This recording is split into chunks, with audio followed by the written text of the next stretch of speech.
So hello, welcome to another day of Physics 2. Today we are going to start where physics gets weird. So far this class we had electricity and magnetism turned into optics. And with optics we talked a little bit into the idea of modern physics and the particle-like abilities of light and the wave-like abilities of light. But today we're going to start the first of three chapters that gets into quantum physics. And well, actually this one isn't quantum physics, but modern physics. We're going to start with relativity, which was mostly the brainchild of Albert Einstein. Is not why Albert Einstein became famous. That is something else that we're going to cover in chapter 30. Um, but it's part of what helped keep him famous after he became famous.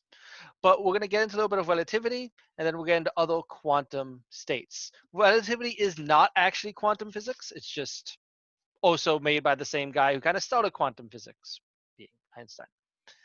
So here's the idea. Oh, one other thing. This chapter is going to be a little confusing. I'm going to do my best to explain it. And it's not necessarily that I'm a horrible teacher, though I am. It's also the idea that this is not going to make sense. I am going to tell you things that you know to be true and be fact to not be true. That is part of this material. And in fact, all of the next three chapters, I'm going to be doing that. I'm going to tell you things that you take to be fact and say, no, that is not correct. This is the way this is. Physics gets really goddamn weird when you talk about very little things or very fast moving things. And next chapter is little. Today, we're going to do things moving quickly. And that's the goal. Let's talk about things moving very, very fast. As we approach the speed of light, all of the equations we've learned for physics so far, they all break down. And things that seem logical and make sense because they're part of our everyday reality completely stops existing in that form. And there's a link here that says what would happen if you throw a baseball at 90% the speed of light. It ends up being basically leaving a cradle bigger than that would be caused by a nuclear blast. Things get crazy. And a lot of the stuff I'm going to say will completely disagree with things I've taught before and also things that you know to be true. This is all for things moving at 50% the speed of light or faster. As long as you're not halfway to the speed of light, classical physics still works. So let's get into it. We are going to talk about Einstein's version of relativity. And actually, it's called special relativity, we're mostly going to talk about. There's also general relativity, which actually special relativity he made first, then he made general relativity. We're going to come back to general relativity in a little bit. Special relativity being just the special case of at near the speed of light, general being in all cases. But before we talk about Einstein's relativity, let's talk about Galilean relativity, which is the one made by Galileo. And here's the idea. For any observation, there has to be a frame of reference. We normally view our frame of reference as a coordinate system, right? That I'll take my XY coordinate system, and if I talk about the velocity of something, I'll say it's moving in the positive X or the negative X or the positive Y or the negative Y. You know, our projectile motion problems will arch in X and Y. It's how you measure. And what we know is the law of mechanics hold true in all inertial reference frames. Inertial means not accelerating. If your reference frame is accelerating, that's going to be a whole other can of worms. And for the record, I said something that's not 100% correct. So let me try to rephrase this. Special relativity is for inertial reference frame. General relativity is for accelerating reference frames. I messed that up. So for now, we're going to have reference frames that are not accelerating. We know in a inertial reference frame that things move at a constant velocity in straight lines unless there's a force. And a force can cause it to accelerate, which could mean changing speed or changing direction. Now, let's look at this problem. This is one we've talked about in Physics 1. And I know the writing at the top doesn't match the GIF, but I'm going to switch to the writing at the top in a little bit. We have someone, normally it's something being thrown straight upwards in a moving truck, but this is just so much crazier of a picture, I like to use this. That this guy bouncing on the trampoline, if you look relative to the guy going up and down to everyone around him, he's just going up and down. But if someone was standing at the side of this fractal and watching it, they wouldn't look to him like he went up and down. And this is, as I said, this is a demo we did in Physics 1, you might remember. That someone in the back of the truck, or in that case on the trampoline, would see a ball, if they threw a ball straight up, would see it go straight up and straight down, following the laws of free fall, physics as it works.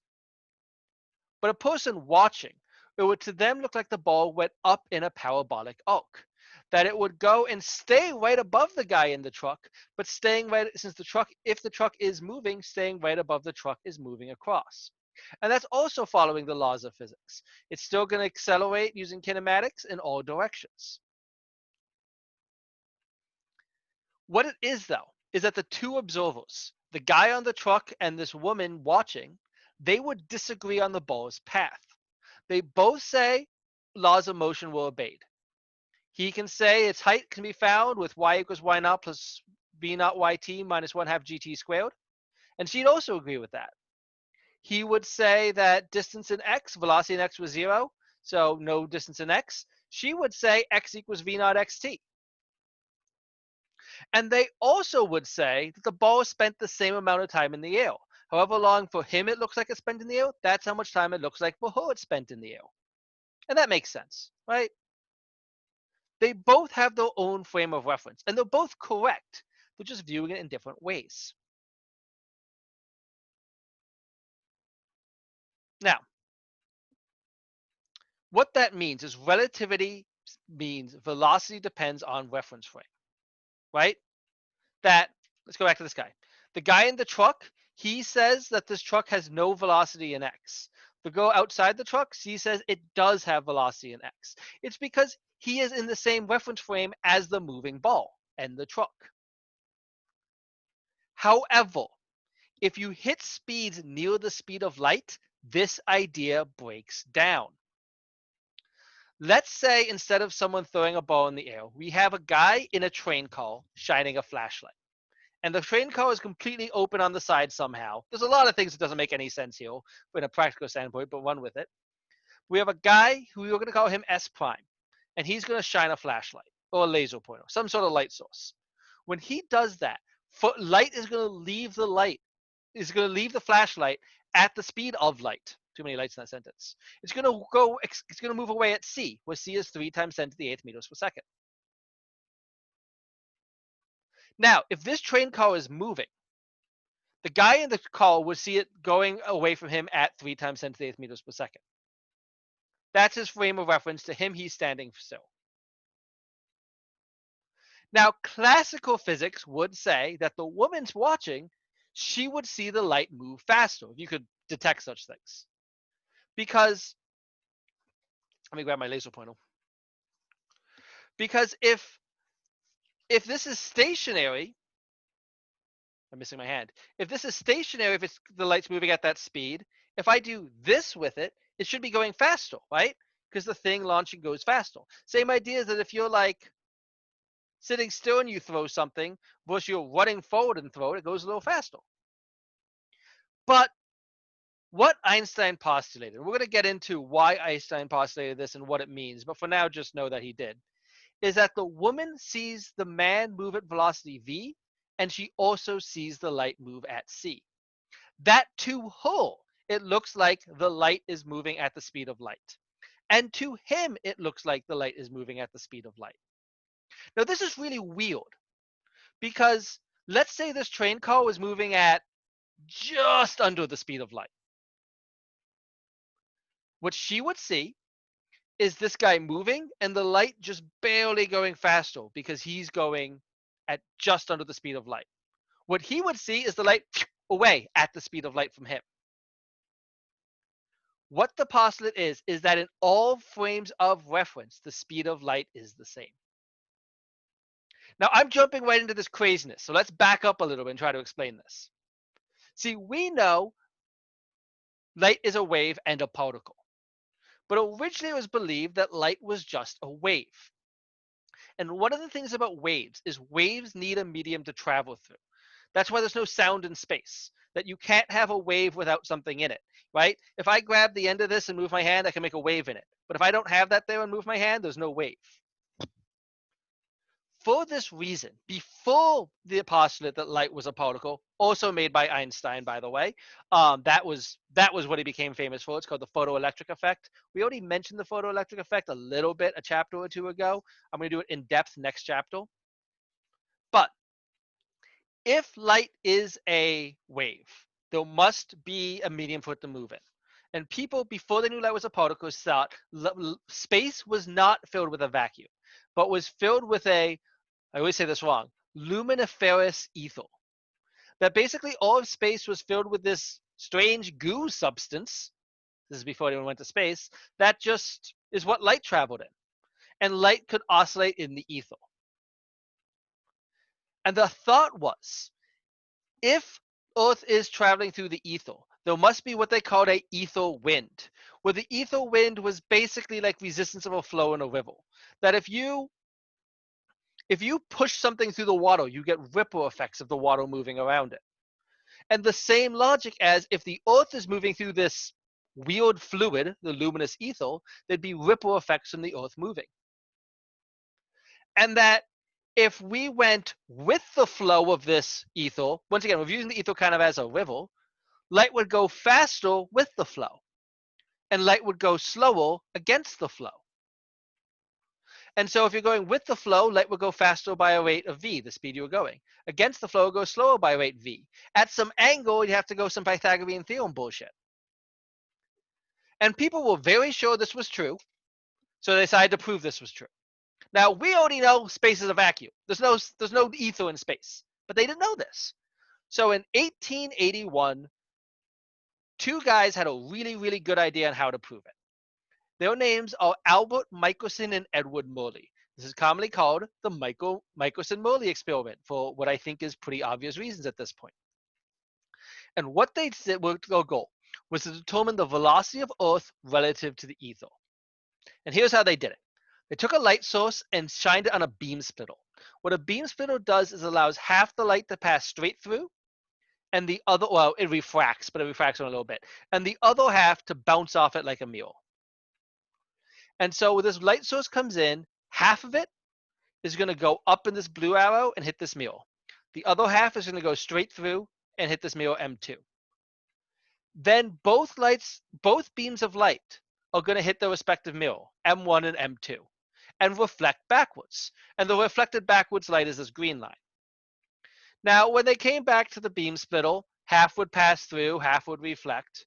So you'd only get like a quarter of the light from each one in the end. But you'd still have the light come and both come to the same observer.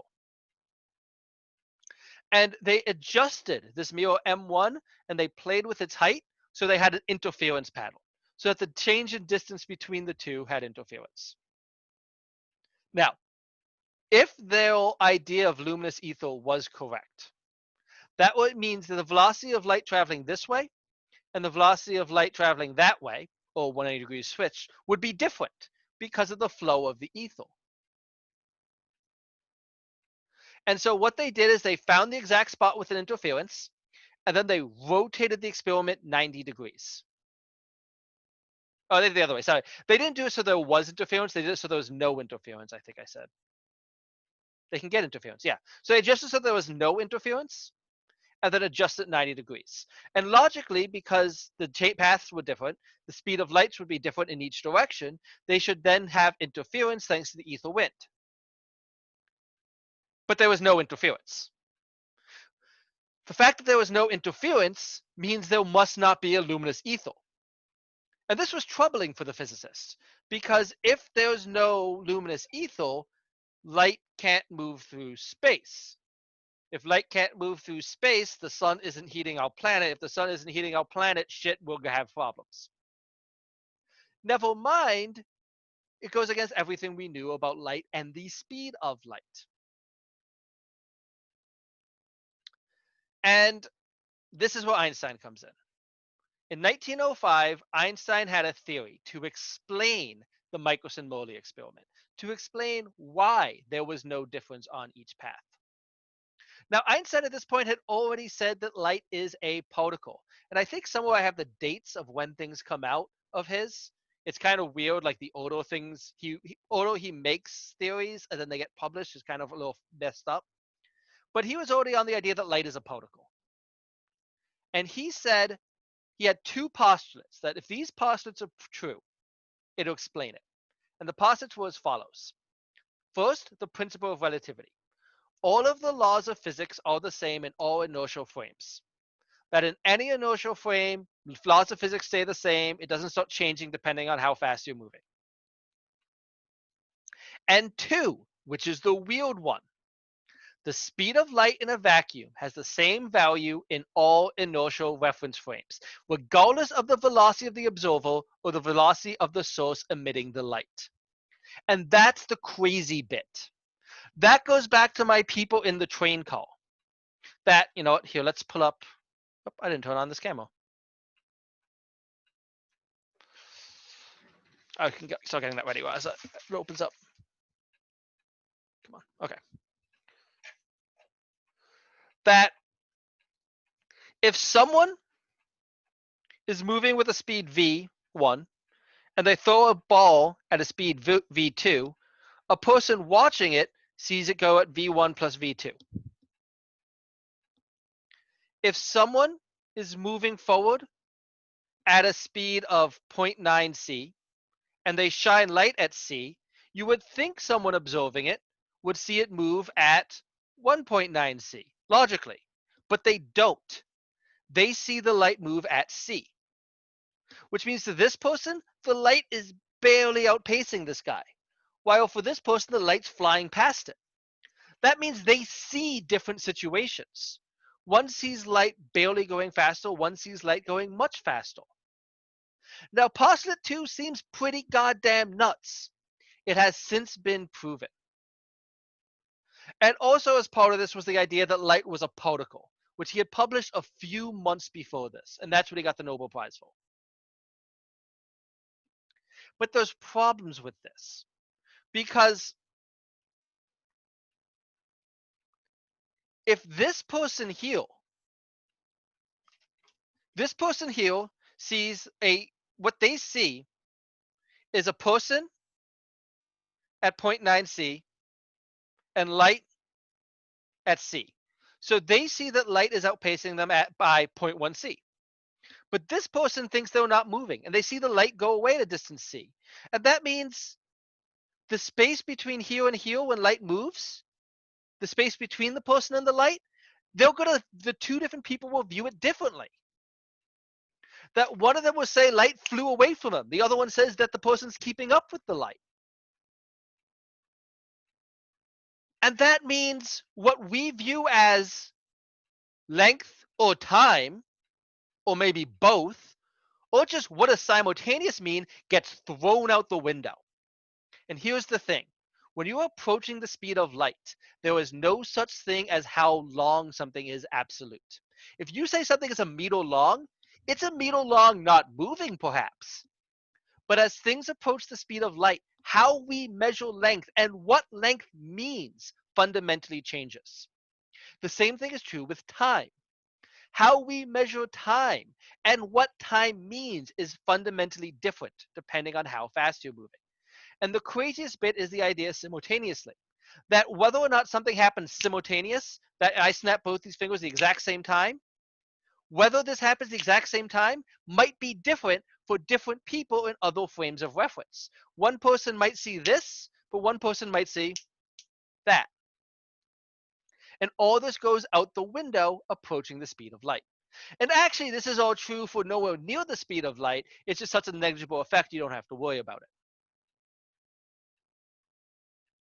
So, to kind of summarize for a second, before I go crazy.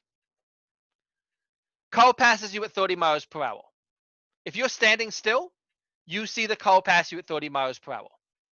If you're running 15 meters per hour, if you're running 15 miles per hour towards the car, it looks like it's going 45 miles per hour. If you're running 15 miles per hour away from the car, it looks like it's moving at 15 miles per hour. However, if you throw a photon, if you're standing still, you see the light travel away from you at the rate c. If you're going towards the light when the photon happens, you see it go away from you at the rate c. If you're going away from the light when that happens, you see it go at the rate c. In all frames of reference, light moves at the same value in a vacuum.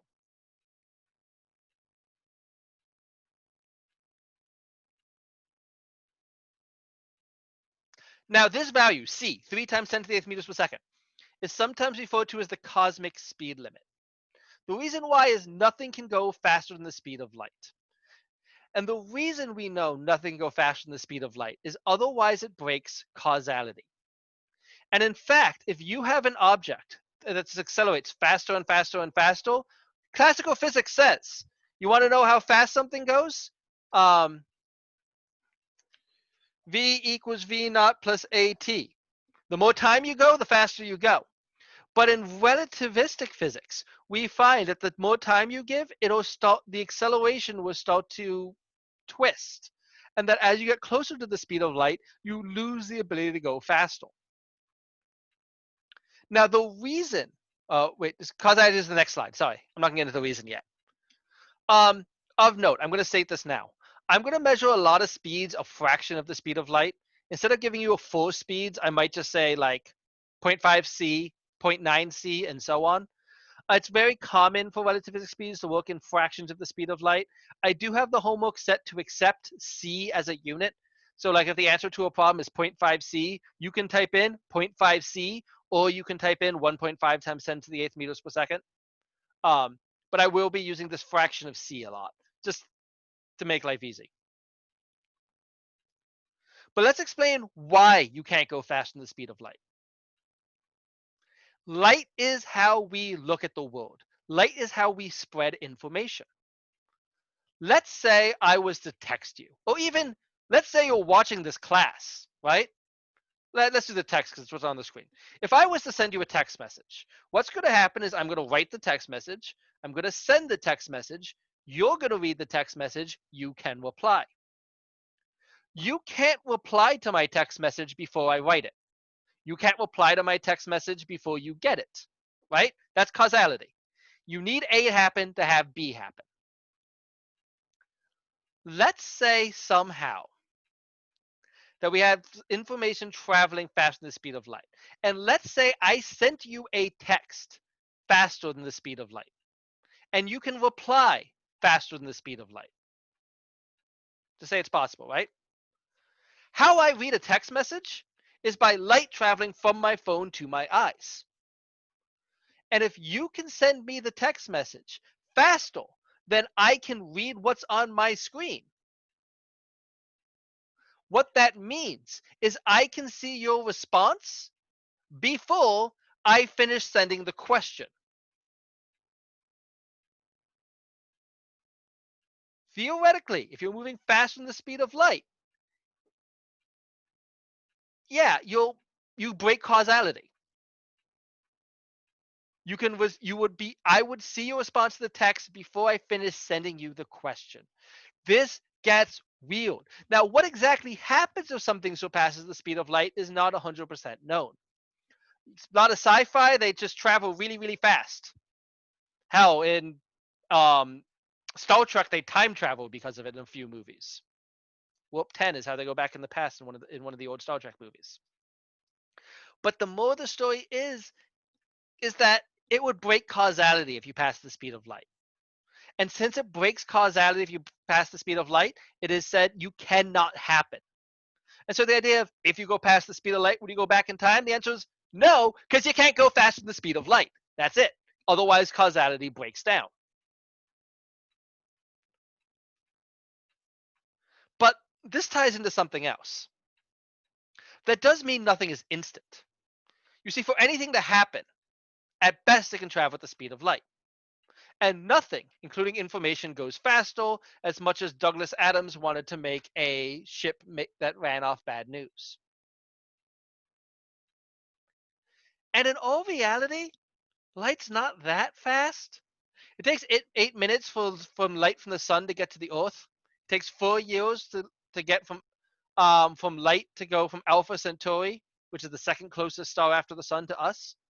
It takes light 100,000 years to go from one side of the Milky Way to another.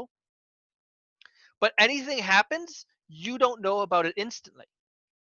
Because it takes the time for the light to approach you from that thing. That even me looking at my phone and seeing that text, there's a delay between my screen lighting up and me seeing it. And that delay is how long it takes the light to go from my screen to my eyes, and then my brain interpreting. I mean, it's a small distance. That's really goddamn fast, but nothing can happen in an instant. Everything, all information must travel at this speed of light, or slower, in the case of something like sound.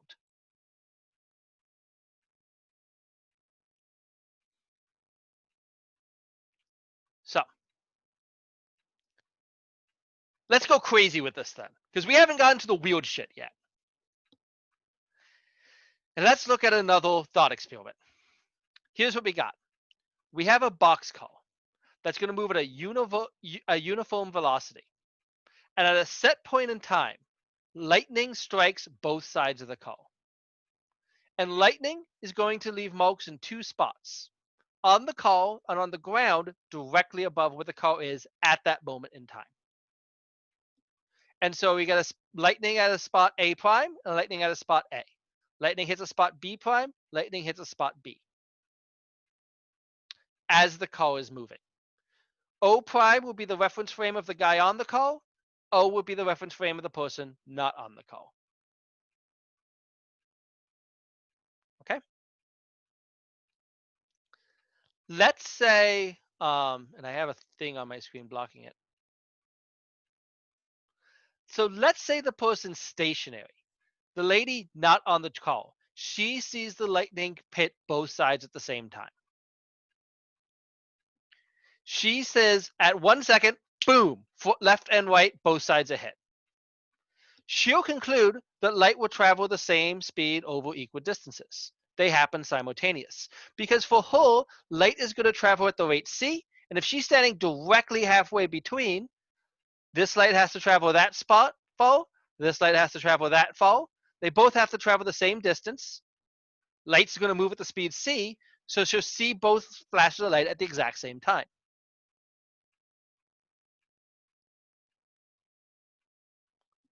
But let's talk about the guy on the call. He doesn't see the light instantly. The light, it isn't the second the light hits, he gets it. And if he's moving fast, faster than the speed of light, he's going to see the light from A has to travel this far to reach him. The one that hit the front of the call has to travel this far to see him. And as you can see as I drew that, the light from the front of the call and the light from the back of the call have to travel a different speed for him to see it. And so because he's moving, he will not see them simultaneous. He'll see the light from B and then the light from A a second afterwards. And so he'll say lightning hit the front of the call, then lightning hit the back of the call. Now, once again, you need to be moving at near the speed of light for this to be noticeable. But if he is moving near the speed of light, these things do not happen at the same time. But for the lady standing still, these two things do happen at the same time. And so what simultaneous means is different for both people. The lady sees while the guy sees.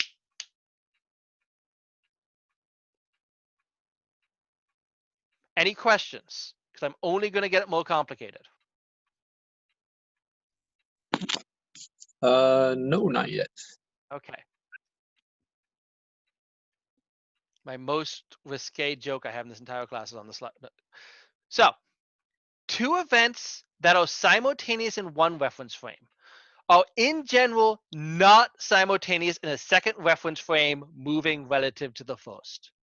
So anytime you have two reference frames, one stationary and one's moving, what we call simultaneous is not the same. Which this means is simultaneity is not an absolute concept. And whether things happen at the same time or at different times depends on the state of the observer, if they're moving and if they're not. However, if physics is true in all reference frames, what that guy saw and what that lady saw is both true. That she said simultaneous, he said not simultaneous. It's not that one of those two aren't true, they're both true. Because there's no preferred inertial reference frame. And that means people can differ on opinion whether or not things are simultaneous. And if that's different, if one person said these two things happen at exactly the same time, and one person says there's a second delay between them, that means time must be relative. And that by traveling at different velocities, time must be malleable. And how long a second is must change depending on your speed.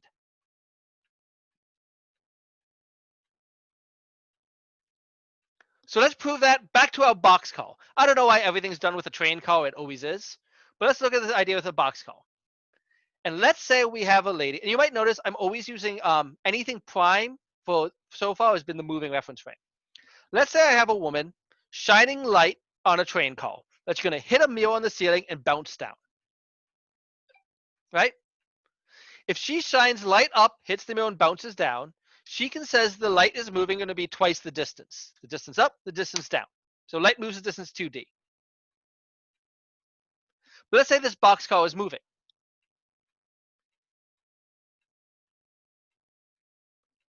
If this box call is moving, someone watching to the side, they see light move at this path instead.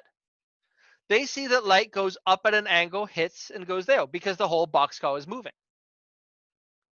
But once again, in all reference frames, light moves at c. And so she'll say the distance of light is 2d. He'll say the distance of light is something larger. We'll get to what that larger thing is in a second. But both of them say the light moves at c. So let's get rid of my text and kind of move things around. Hey, that didn't merge right. Oh well, I'll worry about that later. We know velocity is distance over time, which means time is distance over velocity. For this person, O prime, and we're going to call this proper time. T sub p, or proper time, is the time in the moving frame.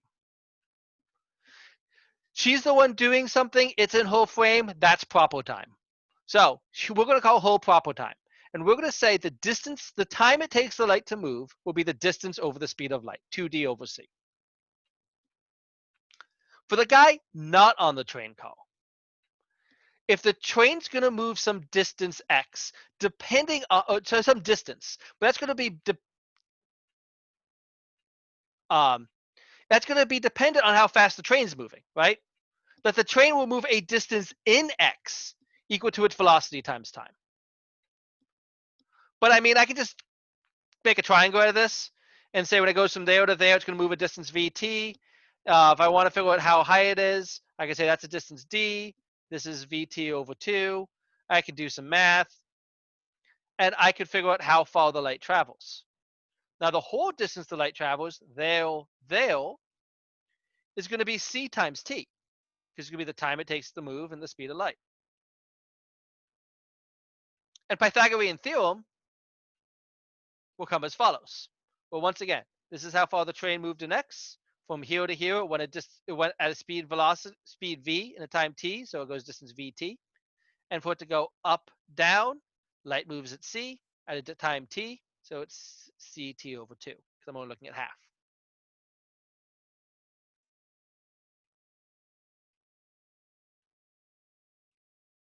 Solving this equation, I can square everything. I will subtract this v squared t squared over 4 from both sides. I will factor out my t squareds over 4. Then multiply both sides by 4, divide both sides by the stuff in parentheses, and square root. And I get this equation. That the delta time, how long this time moves to the side, is 2d square root of c squared minus v squared. Now I can factor this a little differently. I could pull out my c squared and say that's the same as this, which doing another step is the same as this, which is this. And so that means the time the time it takes the light to go up and back down, according to the person not on the train, is 2d over c, 1 minus square root of 1 minus v squared over c squared. But the person on the train The person on the train sees this time here. And so that means there's a difference. That for the stationary observer, a different amount of time passes. Where the time that passes for the stationary observer is the time that passes for the moving observer divided by the square root of 1 minus v squared over c squared. Or to write this differently, the amount of time that passes for the moving observer is gamma times the stationary observer, where gamma is the square root of 1 minus v squared over c squared. This comes up so much, this equation right here, that it gets its own term gamma. And gamma will always be greater than 1. And so what that means is the time interval between the two events measured by an observer moving with respect to a clock. Gamma is larger than 1. Yep. Is longer than the time interval between the same two events by the person at rest. Wait, is that backwards? Because gamma is always greater than 1. Time delta t. I have that written backwards. Pretty sure. Let me double check that. I think I wrote that backwards. Give me a tiny second.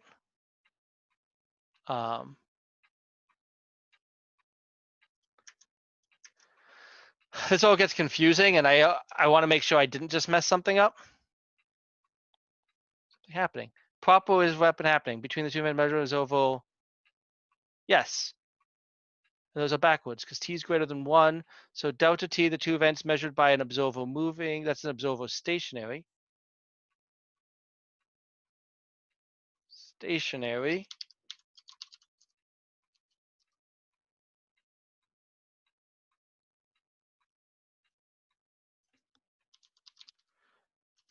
And if gamma is always greater than 1, then delta t is bigger.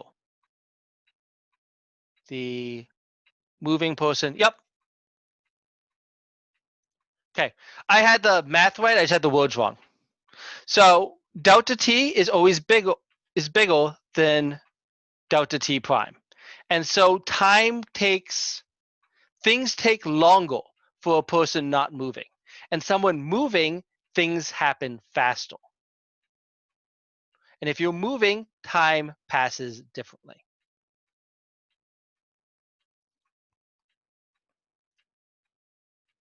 Here's an example problem. Let's say the observer at rest says the light takes 1.15 seconds to return to the source.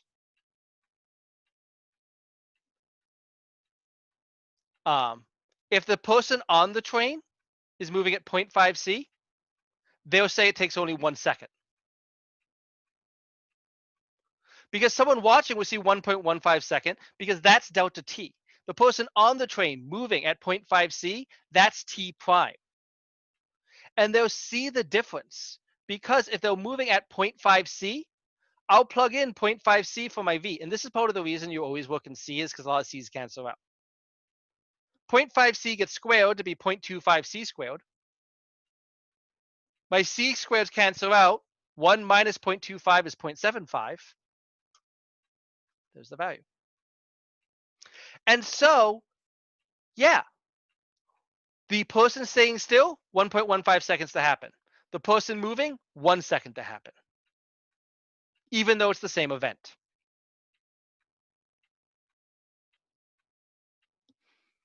This leads to what is called the twin paradox. Back when I used to use a textbook, they had names in this problem called Speedo and Go Slow, and the names are so stupid I have to keep using them because I can't resist it. But here's the idea. Let's say there are two identical twins. When they are 20 years old, Speedo travels 20 light years away at a speed of 0.95 c, where a light year is the distance of how far light travels in 1 year. So 1 light year is just going to be the speed of light times a year, which ends up being 1 year is 3.156 times 10 to the 7th seconds. And so it's 9.46 times 10 to the 15th meters. So he travels 20 times that at 0.95 c. Once he gets to the end, once he travels 20 light years, he turns around and comes back at the same speed, traveling a total of 40 light years. This person, and I really should have a P here. Let's make sure I didn't put one somewhere else by mistake. This person is going to say they traveled a distance of 40 light years, and they did it while traveling at 0.95 c. And therefore, 40 years times c is what a light year is. I can cancel out my c's, and I can say it's going to take him 42 years. Or at least that's what someone staying still would see.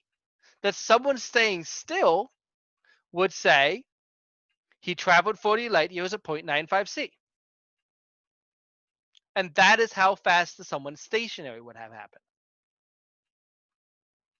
But Speedo, the guy going, so there goes the guy going, he's not going to say that much time passed.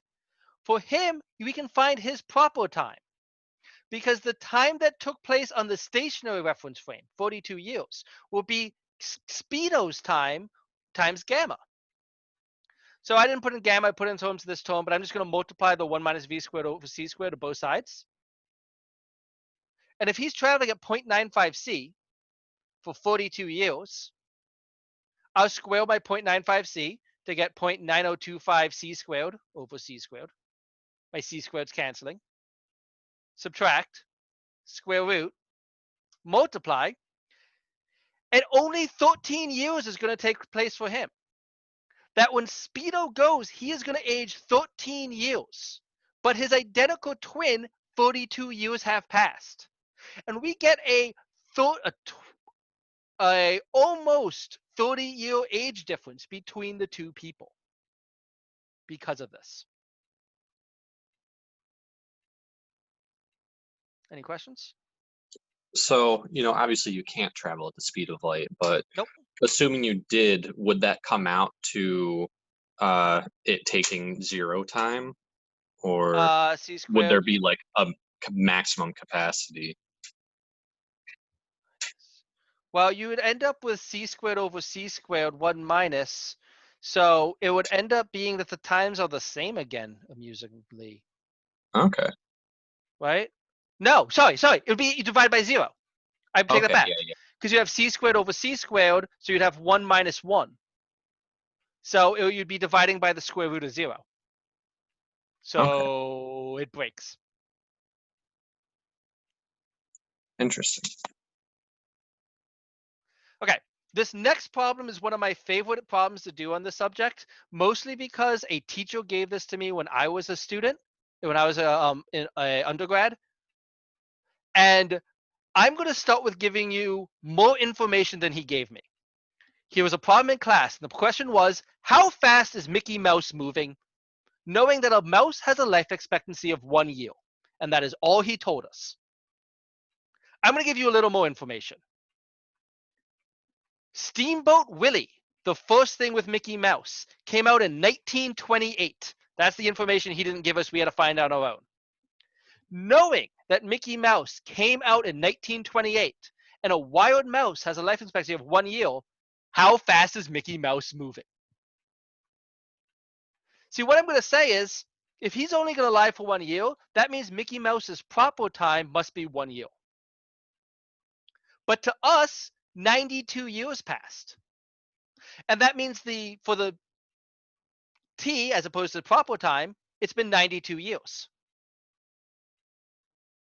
So for this to be true, for Mickey Mouse to be alive after 92 years, he has to be moving pretty goddamn fast. Let's find how fast. See, what we'll say is t proper over all that. I'm going to multiply both sides by this parentheses and divide both sides by t. I can then square both sides. And I'm going to subtract 1 from both sides. Now I have this weird negative sign here, so I'm going to multiply both sides by -1. and then square root. Multiply both sides by c. And I can plug in. I'm going to work in years because everything's in years. And I'll say for him, it's been 1 year. For us, it's been 92 years. 1 divided by 92 squared. Oh, sorry, just 92 squared. 92 squared is 8464. 1 divided by 8464 is 0.000118.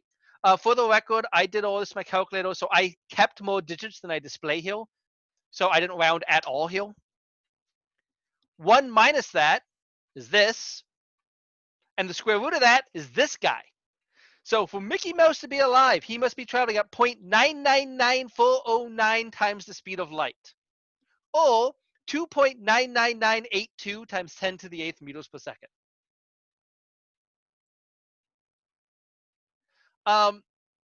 It's a fast mouse. Yeah, that actually worked really well, 15 years ago when I was a student.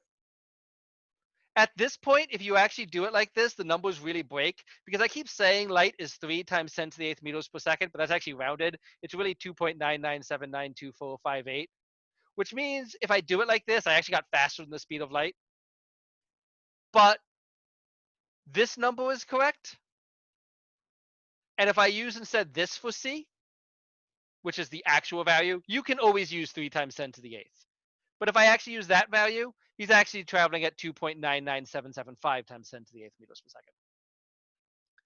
Side note, I just updated this slide. Last year, it was 2.99774 times 10 to the 8th meters per second. And as it gets closer and closer, it's going to slow down the amount it changes each year, right? Yes. Yep. Going back to a much earlier slide that was about something else, really, but it works. Where is it? Millennium Falcon. Here we go. It's going to kind of follow this path. Yeah, like a 1 over the square root of x. Yep, exactly.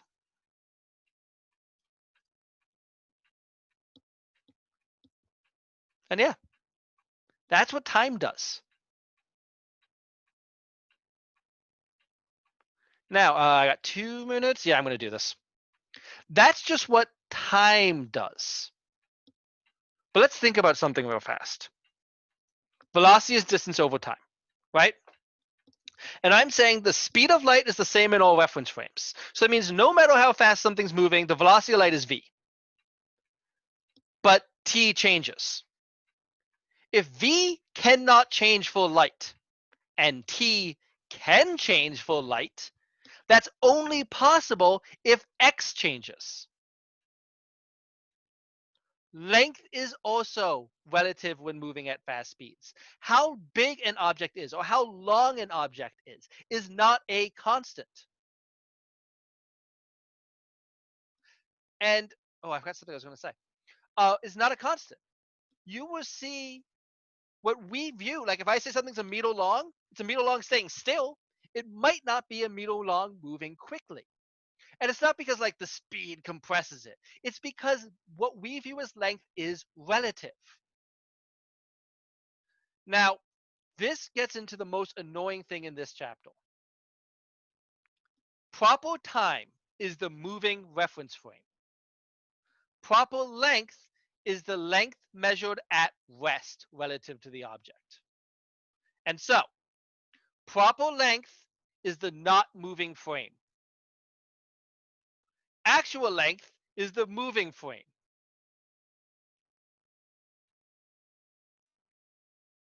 Let that sit in for a second. And so, if we're talking about something moving, the time is proper, the length is not. If we're talking about something stationary, the length is proper, the time is not. I don't know why they do this. I hate it so much.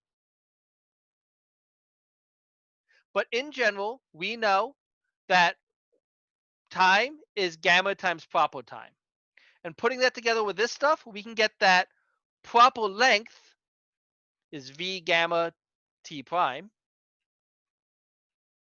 And by factoring out and using this, we can say that the length of an object moving at some speed is its length at rest divided by gamma. Also, it only shrinks in the direction of movement. That if I go like this at fast speed, it doesn't get shorter. It just gets thinner. It's only when I go like this. It's only in the direction of movement. But in general, the length of something moving is its length stationary divided by gamma. I always have to think this through. LP is stationary, TP is moving. Or, I can just put it up on this slide.